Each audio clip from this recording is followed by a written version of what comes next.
सत साहब जी, तो जी कल से नवरात्रि स्टार्ट होने वाली है और बहुत से श्रद्धालु जो हैं तो अपनी भक्ति भी स्टार्ट करने वाले हैं। जैसे कि माता रानी का उपवास करेंगे और बहुत ही धूमधाम से माता रानी की 9 दिन भक्ति होगी। तो जी आपको किस विधि से भक्ति करनी है कि माता रानी आपसे ज़्यादा प्रसन्न हो, आपको अधिक लाभ मिल सके, क्योंकि जिस प्रकार से सभी लोग ये भक्ति करते हैं ना, तो शास्त्रों में सीधे सीधे मना किया गया है कि इस प्रकार के मनमाने आचरण से आपको कोई भी लाभ नहीं हो सकता है।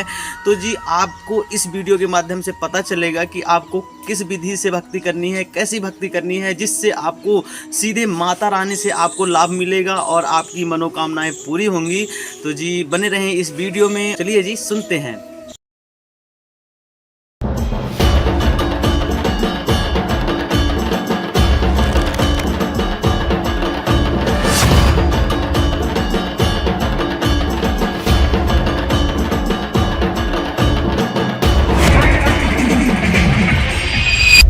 दोस्तों, नवरात्रि का त्योहार आ चुका है। जगह जगह देवी दुर्गा जी की पूजा की जा रही है, उपवास यानी व्रत रखे जा रहे हैं और कहीं पर गणगौर की पूजा की जा रही है। तो आइए इन पूजाओं से और देवी दुर्गा जी की भक्ति से जुड़ा फैक्ट जानने की कोशिश करते हैं।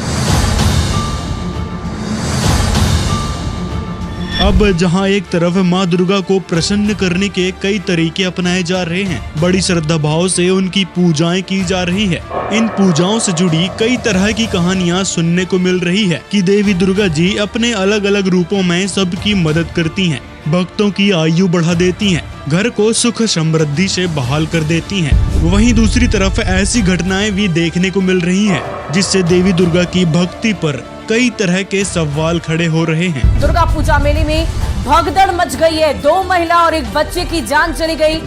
दुर्गा पूजा पंडाल में आग लगने की वजह से करीब 64 लोग झुलस गए, जबकि 3 लोगों की जान चली गई। ये गाड़ी अमृतसर से कटरा की तरफ माता वैष्णो देवी की तरफ जा रही थी और जज्जर कोटली पुल से ये नीचे रोल डाउन हुई है। खबर सतना मध्य प्रदेश की है, जहां माता दुर्गा के दर्शन करने जा रहे 6 लोगों के साथ हादसा हो गया। 4 लोग वहीं मारे गए, 2 लोग गंभीर रूप से घायल थे। उन्होंने कहा कि हे माँ, मैं तो आपके दर्शन के लिए ही आ रहा था, फिर भी तूने ले ली 4 लोगों की बलि। साथ ही नवरात्रि के समय सड़क दुर्घटनाओं में 21% की वृद्धि हो जाती है। सड़क हादसे में पिता पुत्र की मौके पर ही मौत। नवरात्रि के पहले दिन मंदिर जाने के लिए निकले थे।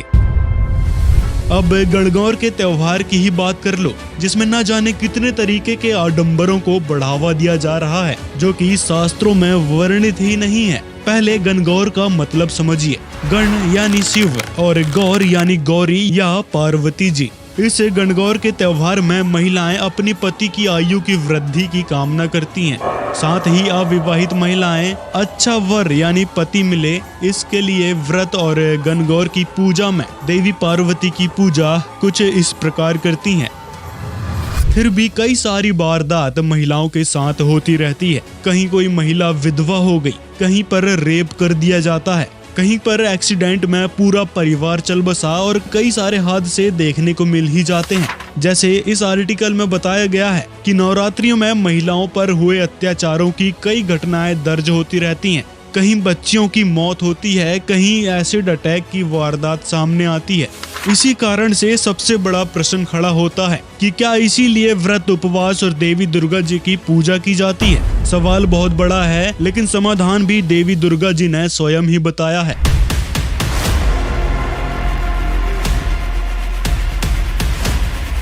देवी दुर्गा जी की जो भक्ति साधना और उपवास हम कर रहे हैं, उससे कोई लाभ नहीं होगा, क्योंकि ये सब एक दूसरे से सुनी सुनाई या देखा देखी साधना है। जैसे हमारे पूर्वज कर रहे थे, उसी को बढ़ा चढ़ा कर देखा देखी हम भी करने लग रहे हैं। लेकिन फर्क इतना है कि इसमें हमने कई सारे आडंबर जोड़ दिए, जिसके कारण माता दुर्गा या अन्य देवी देवताओं से लाभ लेने की जगह हानि का ही सामना कर रहे हैं।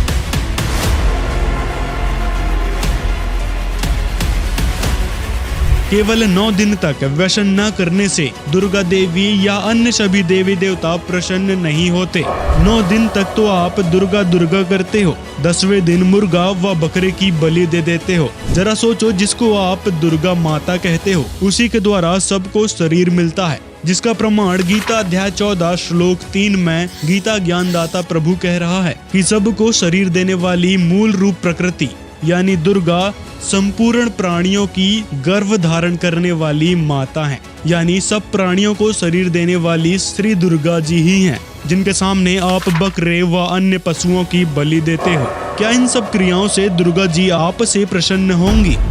प्रथम तो आपकी भक्ति शास्त्र विरुद्ध है। दूसरा, आप दुर्गा जी के सामने बकरी की बलि देकर घोर पाप के भागी बन रहे हो। फिर दुर्गा जी कैसे प्रसन्न होंगी? उल्टा इस बात के लिए आपको दंड मिलेगा।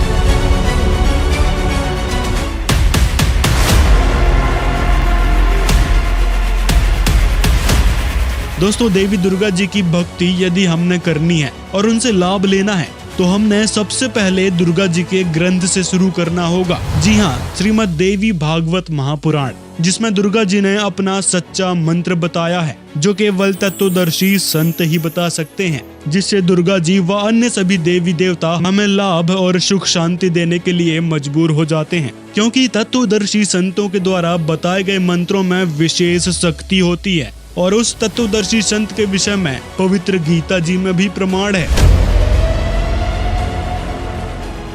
पवित्र श्रीमद् भागवत गीता अध्याय 4 के श्लोक 34 में कहा गया है कि उस ज्ञान को तू तत्वदर्शी ज्ञानियों के पास जाकर समझ, उनको भलीभांति दंडवत प्रणाम करने से, उनकी सेवा करने से और कपट छोड़कर सरलता पूर्वक प्रसन्न करने से वे परम तत्व को भलीभांति जानने वाले ज्ञानी महात्मा तुझे उस तत्व ज्ञान का उपदेश करेंगे। आपको बता दें कि इस पूरे विश्व में केवल संत रामपाल जी महाराज ही तत्वदर्शी संत हैं, जो श्री दुर्गा जी के और देवी देवताओं के यथार्थ मंत्र भक्त समाज को दे रहे हैं, जिससे सभी को लाभ भी मिल रहे हैं। भयंकर से भयंकर बीमारी तक दूर हो रही हैं। दुर्गा जी के निमित्त अखंड ज्योत जलाकर भक्त 9 दिन के लिए व्रत का संकल्प लेते हैं, जबकि श्रीमद् भागवत गीता में इस तरह की पूजा यानी शास्त्र विरुद्ध भक्ति करने के लिए मना किया गया है।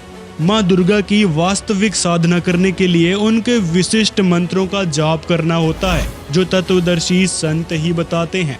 साधक विभिन्न मंत्रों का जाप करके उनकी पूजा करते हैं, जो कहीं भी वेद, गीता, पुराण जैसे किसी भी हिंदू धार्मिक ग्रंथों में प्रमाणित ही नहीं है। दुर्गा चालीसा या दुर्गा सप्तष्ठी का पाठ करने से देवी दुर्गा कृपा नहीं करती हैं। यह पूजा करने का मनमाना आचरण है, जो व्यर्थ भी है।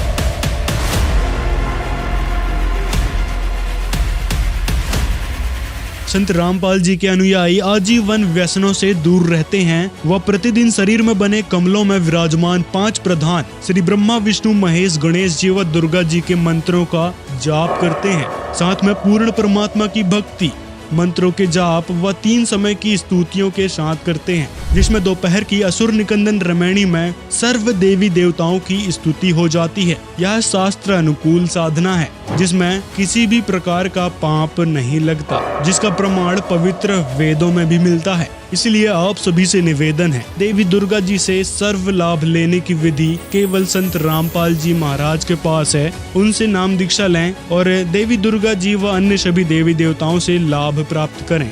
दोस्तों, अगर वीडियो पसंद आया हो तो लाइक जरूर करें और ज्यादा से ज्यादा लोगों तक शेयर करें, ताकि देवी दुर्गा जी से सर्व भक्त समाज लाभ ले सके और शास्त्र अनुकूल भक्ति कर पूर्ण मोक्ष को प्राप्त कर सके। दोस्तों, आप अपनी राय कमेंट में जरूर बताएं कि आपको देवी दुर्गा जी से जुड़ा ये फैक्ट कैसा लगा। तो जी, ये जानकारी आपको कैसी लगी? उम्मीद है कि पसंद आई होगी। और ज़्यादा जानकारी के लिए YouTube चैनल संत रामपाल जी महाराज जी सर्च कीजिए और उसमें बहुत सारी आपको ऐसी वीडियो मिल जाएंगी, जिससे आपका पूरा क्लियर हो जाएगा कि आपको माता रानी की भक्ति किस विधि से करनी है। और जी, हमारे गुरु जी से गुरु दीक्षा लेकर के अपना जीवन भी कल्याण करवा सकते हैं। पहले पूरा ज्ञान समझिए, उसके बाद फिर गुरु जी से गुरु दीक्षा लीजिए और माता रानी से मिलने वाले लाभ रोज पाइए, क्योंकि यहाँ पे ना रोज माता रानी आपको लाभ देगी। तो ठीक है जी, मिलते हैं नेक्स्ट वीडियो में। और इस वीडियो को भी लाइक कर देना, चैनल को भी सब्सक्राइब कर देना। ऐसे ही और सारी वीडियो देखने के लिए सत साहेब जी।